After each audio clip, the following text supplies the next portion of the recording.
to Royal Rebounds TV with Calvin and Barry. Just two crazy fans of the Sacramento Kings, and they sharing their opinion. So be sure that you subscribe. It's for the fans, by the fans. Whether you chilling on the couch or wilding in the stand. For laid back conversations about the Kings, subscribe here. Staying down until we come up thinking this gonna be our year. We're here drinking beer, talking about the Kings. Be sure you subscribe so you can hear that bell ring. Yeah.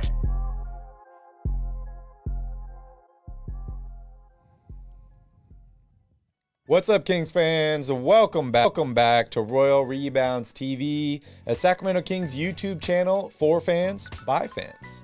This is the Royal Rebounds Podcast with Calvin and Barry. Thanks for joining us again today. Kings lose another one. First loss of the year against the Clippers. We'll look at maybe more trades because that's all that really seems to be worth talking about with this team right now. We'll talk Buddy Hield because he is lighting up the chat right now, not in a good way. Not lighting up the court. Kings launch or announce they're going to launch their own NFT as well. Stay tuned.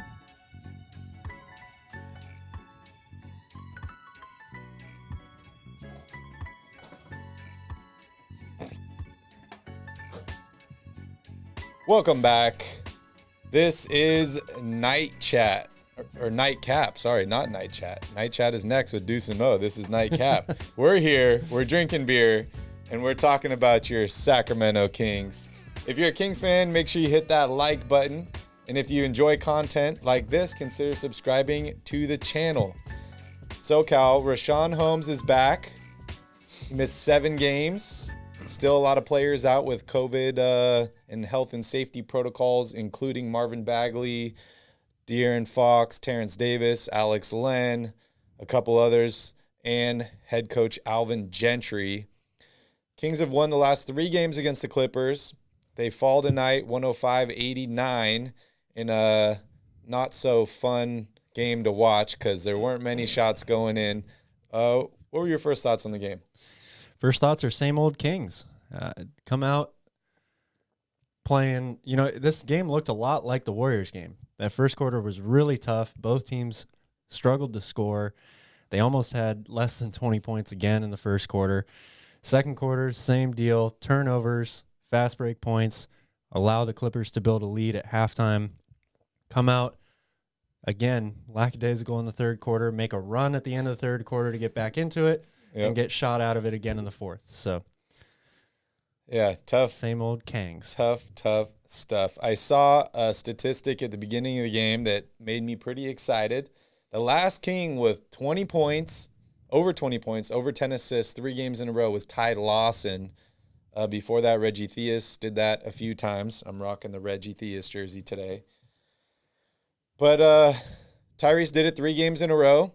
4 games in a row. Did it again tonight, making that 4th game in a row. We'll talk about him in a little bit, some of the things I liked, some of the things I disliked. You want to do box score or you want to do keys of the game first?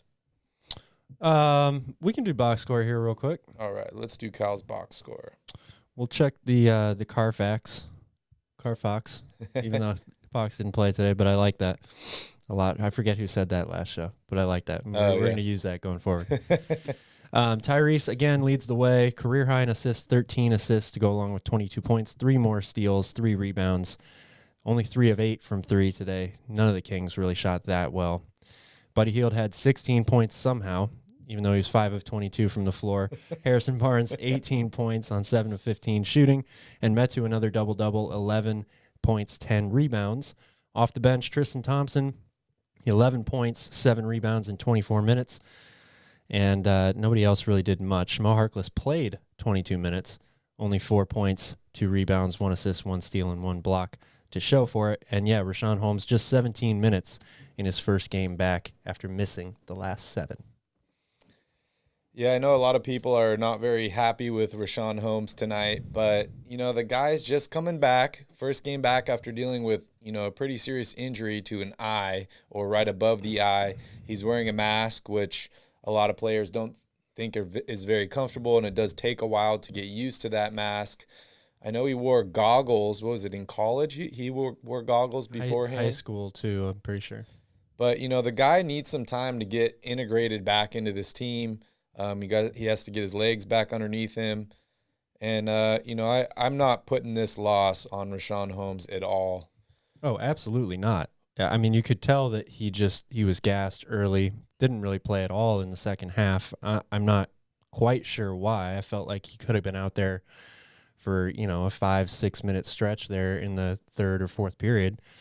But even despite his struggles, just him being on the court, you could see why they miss him. I mean, There was that great stretch in the second quarter, I think it was, has that nice block, immediately runs the floor, gets a good look inside. He's their best floor runner as a big. It's one of his best strengths. And you can just tell how his presence on the court is affecting the Kings differently. It wasn't as positive tonight as it usually is. But again, missed 7 games, probably hasn't been working out that much, playing with goggles and a mask now. So I'm sure that was definitely frustrating to deal with in some cases.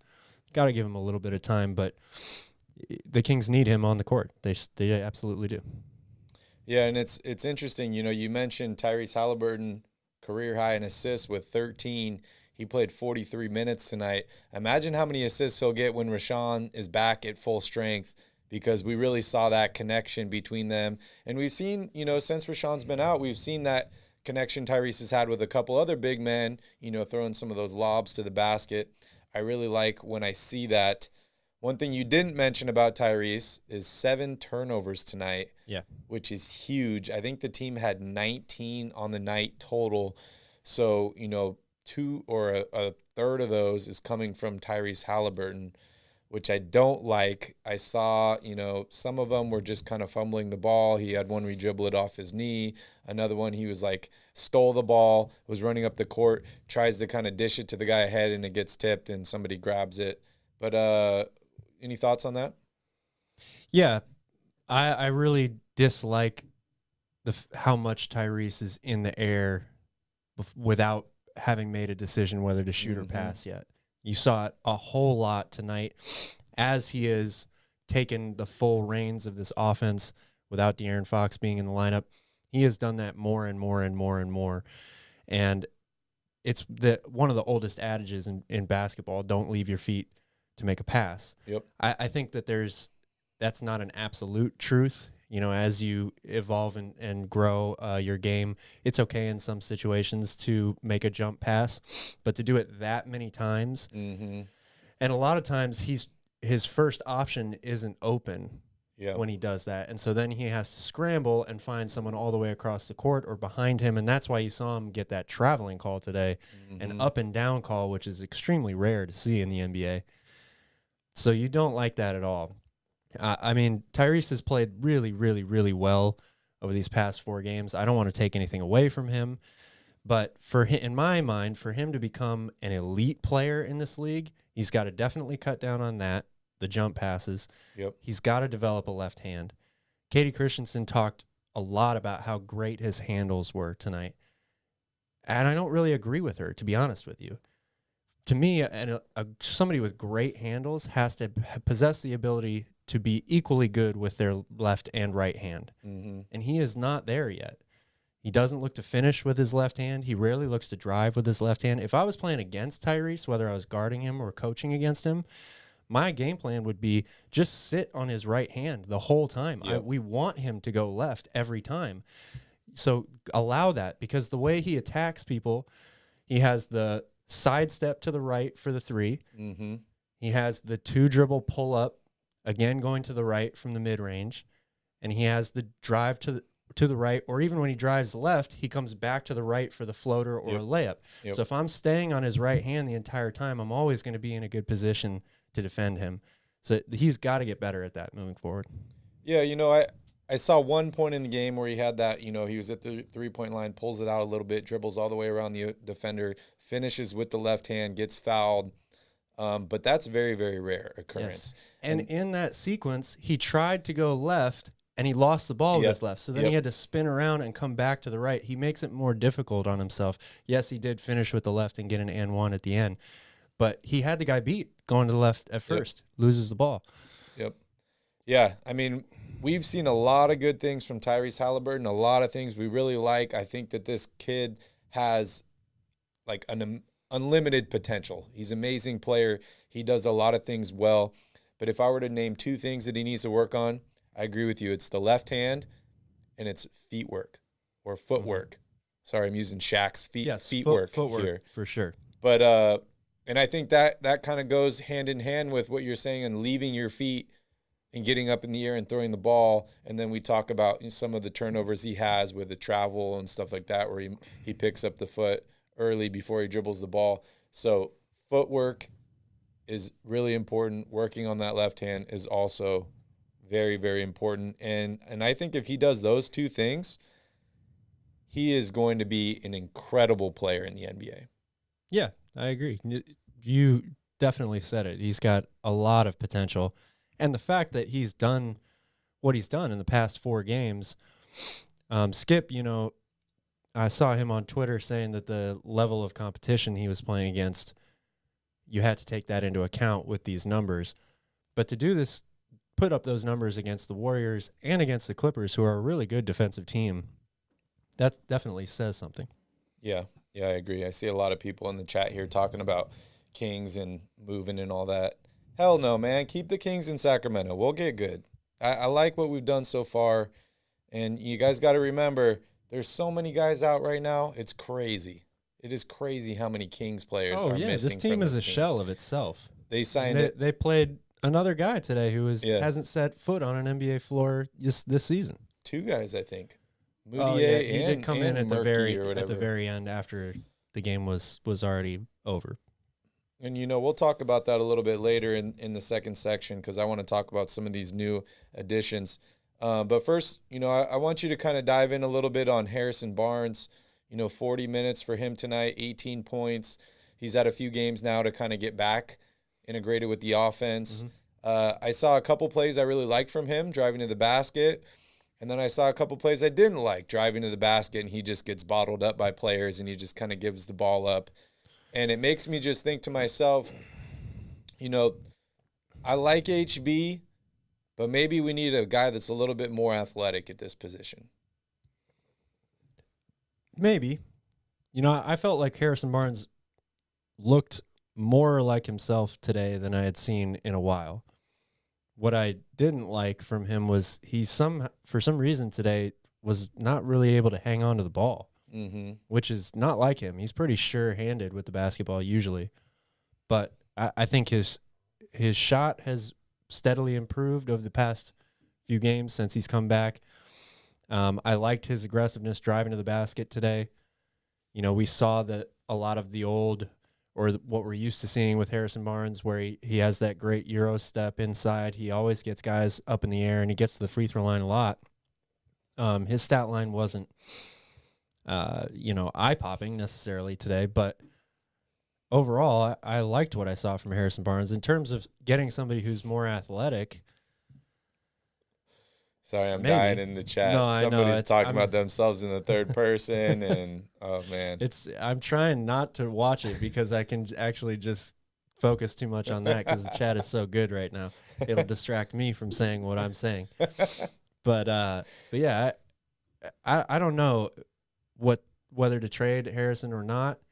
I like him a lot. I feel like he could be used on this team no matter what, depending on bringing in other guys.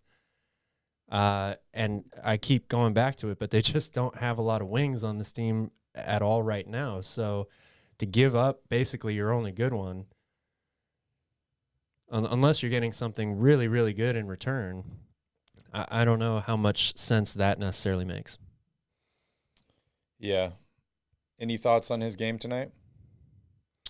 Well, yeah, I mean, I think I already touched on it a little bit. I thought he looked much more like his old self. For some reason, he, just like all the Kings, they had a ton of turnovers as a team. And Harrison, for some reason, he did have Paul George on him a lot, who's a very good defender. But he was very sloppy with the ball on his drives tonight. He kept losing the ball. He had to dive on the floor all over the place to try and get it back. And that's just something you don't really see from him very often. So I just kind of consider that a one-off. Okay. You know who didn't have any turnovers tonight? Everybody's favorite player, Buddy Hield. Unless you consider, what is it? 5 of 22 for the field, Yeah. 5 of 18 from 3-point range, 6 rebounds, missed field goals. 3 assists, Probably counts as a turnover. steal, 2 blocks tonight for Buddy Hield, 16 points. I mean, he dribbled the ball less.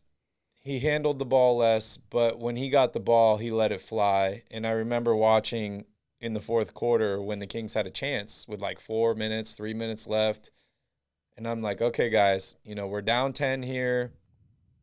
Get to the bucket, take smart, shots, make smart passes. We don't need a 3. Let's just get a bucket and we'll get a stop on the other side. And they just dish it to Buddy and it's bam, shot, shot, shot. Even when it's contested, he's just jacking it up. And, some of those shots he did make, but I just don't overall like the concept of that. And I was just saying to myself, there goes Buddy Chuckets again. Oh, yeah. Buddy Chuckets was in full effect tonight. One of the things that I noticed today watching him, and I wish I had clips of this to show what I mean, but I think his footwork needs to be looked at as well. His best shot tonight came off of a pin down screen. He got the ball from Tyrese at the top, and he caught it in rhythm, just how you're supposed to, or just how you're taught. 1 step, 2 steps, got himself aligned with the basket, and put up a beautiful shot, and it went in. But I notice a lot of times when he catches the ball, instead of taking those 2 very nice steps in rhythm, he kind of takes these short, like shuffle steps. Not quite like Tyrese, but I wish I had video of it to kind of explain it. It's just, I think it throws off his rhythm as a shooter. Mm-hmm. Sometimes I feel like he does that because he has somebody really right trailing him or really close to him, and he feels like he has to get the shot up really fast. He does like this kind of stop and like push towards them to get the shot and use his body. So much of shooting is rhythm. And when I saw him come off that screen and perfectly in rhythm, 1, 2, got his feet set right where they need to be and drain the shot, it's kind of like clicked to me that I think that's something that he really needs to focus on more. Yeah.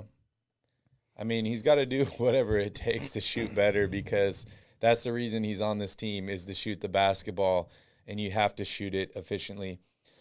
Jeff, we don't stream the games on YouTube. We watch them on YouTube TV. So if you're a member on YouTube TV, you can download the app on your phone. You could watch it on your computer. You could download the app on your TV, and then you can just get the NBC Sports California or Bay Area or whatever. I think it's NBC Sports California channel, and you can just watch it directly on there. You also get the Clippers channel too, and sometimes you'll get the Lakers channel. But it's weird. If you get NBA League Pass, they consider, it was weird. We're in Hawaii, right? They consider us home for Lakers, Clippers, and Kings, and Warriors. So if I buy League Pass, all those games are blacked out for me. However, I have the local channel, and that's the only way that I crazy. can watch Even it. the nationally televised games sometimes are blacked out here. Like, it doesn't make any sense. Yeah, it's wild. Key King says, front office and management better be doing something quick. I hope so, too. But you know what? Even if they don't do anything, we're going to be getting like 6 players back in the next week. So that should help the team. And Alvin Gentry might come back as well. Speaking of which, what'd you see from Doug Christie tonight? I saw the same from Doug Christie that I've seen the whole time he's been in this role as head coach. I just feel like the Kings didn't execute as a team at all tonight. Mm-hmm. They were actually pretty good in the first half in their half-court defense. The Clippers were missing a ton of shots. I felt like a lot of those threes were contested threes that they forced them to miss. But the problem was turnovers led to fast break points. And that's how the Clippers built their lead. They had 29 fast break points in this game. And the Kings only had 6. I mean, that was, to me, the biggest difference in the game is turnovers and fast break points. Yeah, I agree. All right, Kristen, have a good night. Have fun at work. Thanks for joining us. We got Gothan is in here. Hit that thumbs up, he said. I agree. Thank you, man. You're our #1 promoter. And I see we Fred's might have back. To start paying you soon. Fred, your shirt's shipped. You should be getting it soon, hopefully right before Christmas, so you can rock it. Anthony said, Kings don't have a single player that understands defense. Trade for anyone who does it, or the Kings stay where they are. Well, I don't agree with that in its entirety. Davion Mitchell definitely understands defense. I think Tyrese Haliburton understands defense as well. I think Mo Harkless understands defense. Yeah, I would say that. But understanding it and executing it are two different things. Yep. And it just shows the value of having two-way players in this league, guys that can do it on the offensive and the defensive end of the floor. We saw Mo Harkless start a bunch of games earlier on in this season, was able to play defense, and if only the Kings had gotten maybe 10 points out of him, the Kings would have a much, much better record. Definitely. Oh, Mike says, what up? It's a good question. We got to shout him out. Jersey sales. What is it? Kevin says, how many Buddy Hield jerseys have been sold this year? Oh, man. That's tough. I bought one in the offseason. I have to confess, I bought a Buddy Hield jersey in the offseason. It's the Jordan brand. It was on sale. I got it. And I'm actually wearing, 24 tonight too, but Reggie the Theus. Better 24. Reggie Theus for sure. All right, let's see. Metu, you want to talk about Metu? 31 minutes for him tonight, 11 points, 10 rebounds. The only guy in double figures for rebounds tonight for the Kings. Had a steal, 2 assists. I thought he played within himself tonight. Only 12 shots, made 5 of those. He really, I think he has really played very, very well for them the past 2 or 3 games.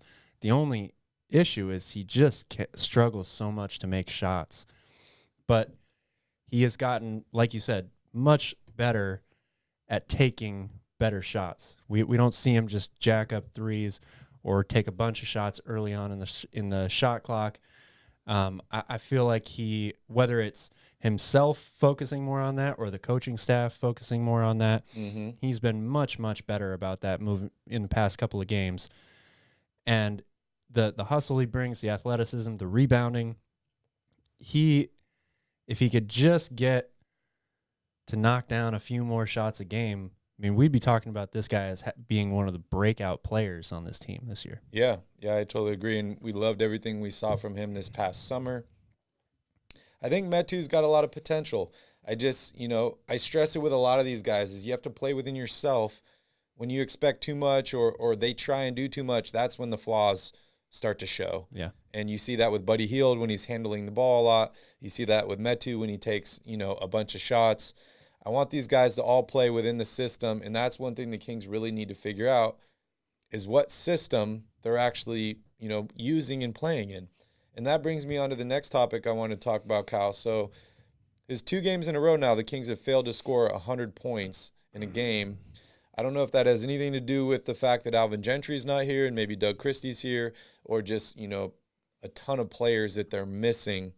They also played 2 of the best defensive teams in the league in those 2 games.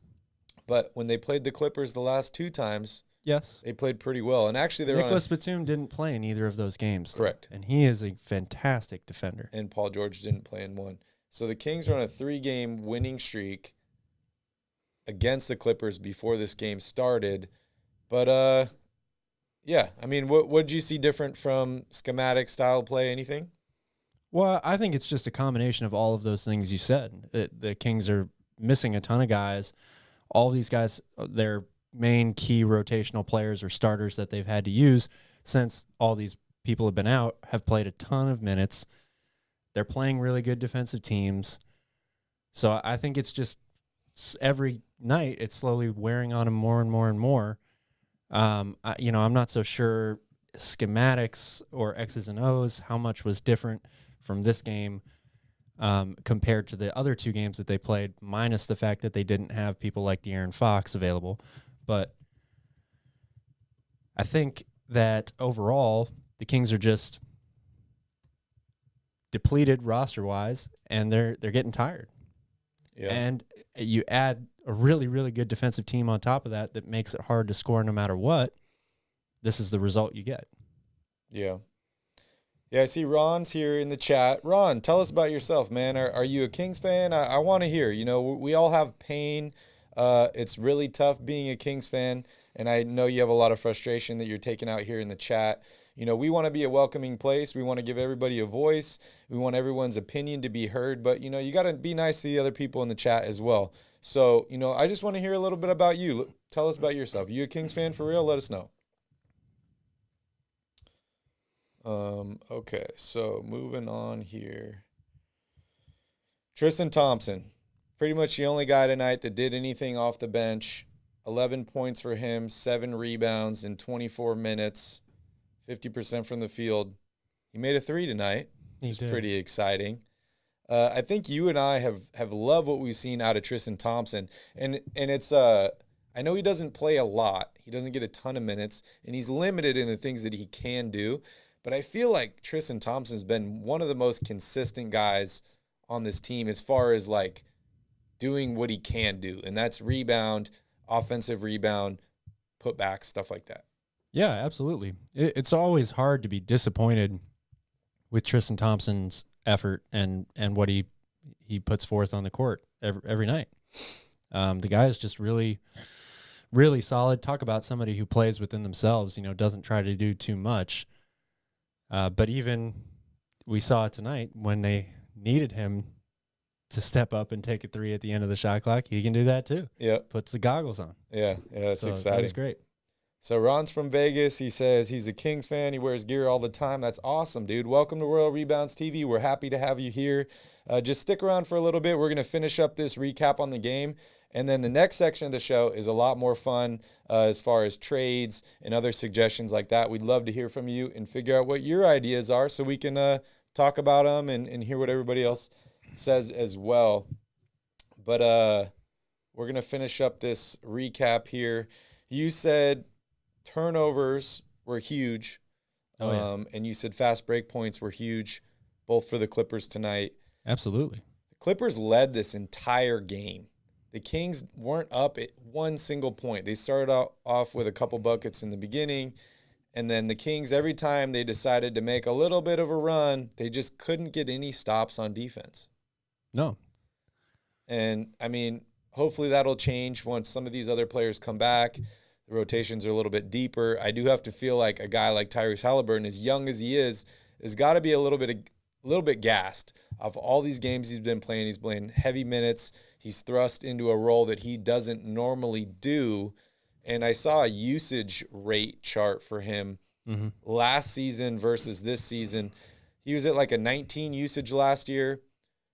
The beginning of this year or up until he started at point guard, he was at a 17. Now he's all the way at like 24, 25 usage. So his usage rate is huge now. Definitely. And maybe that could impact him as far as being available, creating some of these extra turnovers, not being on top of his game. Yeah, I think so a little bit. I think so a little bit. If he would have just been more assertive with what he was trying to do instead of these jump passes, that eliminates the majority of his turnovers tonight. So, yeah, I feel like he's still he's still, even though he's been so much more aggressive in terms of looking for his own shot over these past 4 games, he still feels the need to find the open guy all the time. And I think that he looks too hard sometimes rather than he could get to the free throw line more, I think. Yeah. I think he could really try to create contact and put up a contested layup that he could either get an and one out of or get 2 free throws out of. I agree 100%. He needs to be more aggressive, especially later in games, but that could go into that being tired part from having all these minutes building up on him. I want to move on to the next section, but before we do that, let's just jump into what your 3 keys of the game were, and we'll kind of touch on those real quick and move on. Well, before we do that, I've seen Jeff now a couple times mention Emmanuel Mudiay and what we think of him. You want to give your take on Mudiay tonight? The international man of mystery. I was big on Mudiay coming into the draft. You know, I thought he could definitely contribute on an NBA roster, end up going to the Nuggets in the first round, which I thought was a little bit of a reach for him. I haven't seen a lot of him since he's been out of the NBA. I haven't watched any of his stuff in Europe or anything like that. I like the guy. I'm not a big fan of signing a guy the day of and then letting him play that night. Like, I feel like it sets him up for failure. Well, yeah. Obviously, it's hard to come. The guy came all the way from Lithuania. I think he was playing in one of the top European leagues out there. So, yes, it's definitely difficult to come in and play right away, having never practiced with this team or played with this team before. That being said, you can definitely tell that the guy is a talented basketball player. I mean, he immediately came in and found Tristan Thompson 2 or 3 times in a row for layups. That's been his game his whole career. He's a good-sized guard who has good defensive potential, is a very good playmaker, but has always struggled with his shot. That's his MO. That's the scouting report behind him. But that being said, I feel like Emmanuel Mudiay is probably one of the better people that you can sign on one of these hardship contracts out of anybody. I mean, I'm much happier to see him out there than I am to see Justin Robinson. Yeah, I totally agree. And I feel like just having him out there, I expect a much better game from him in the next game once he has a little bit of time to acclimate, get used to the team, stuff like that. Because passing, if you're going to be a passer and you're going to take on the ball handling duties of the team or even just off the bench, you need to have somewhat of a connection with these guys. I don't think he's played with anybody on this roster ever. So that is very tough. But taking the ball out of Buddy Hield's hands a little bit more and having another guy that can come off the bench, facilitate, I like the move for the Kings, at least temporarily. I don't know how long he'll be with the team, if it's for 10 days, maybe longer. But the Kings definitely needed another point guard in this team while some of these guys are out. Yeah, he's a guy that can definitely give Tyrese a little bit of a rest in these games, somebody you can at least have confidence in running your offense. But as far as the keys to the game here, number one was run the Clippers off the 3. The Clippers shot pretty poorly from 3 tonight, 7 of 24. They didn't really run them off the 3-point line. They still got up a ton of shots, but it's good to see that they didn't convert on a lot of them. Play the field, lock down everybody, not named Paul George. Unfortunately, Eric Bledsoe had a pretty good game tonight. 19 points. He actually led the team in scoring. He was wide open multiple times. Yeah, well, Buddy Hield was guarding him a lot in this game, so that was an easy mismatch to take advantage of for Bledsoe. And the last key was hurt him on the glass. And the Kings didn't out-rebound the Clippers, but it was pretty even, 43-40. They did get one more offensive rebound, 7-6. But it's no surprise that the Kings lost this game if they didn't really convert on a lot of these. Yeah. All right, I'm ready to move on. You got anything else you want to say about this game? We're on to Memphis. All right, on to Memphis. We're going to take a quick break, and when we come back, we'll dive deeper into your Kings with Around the Crown.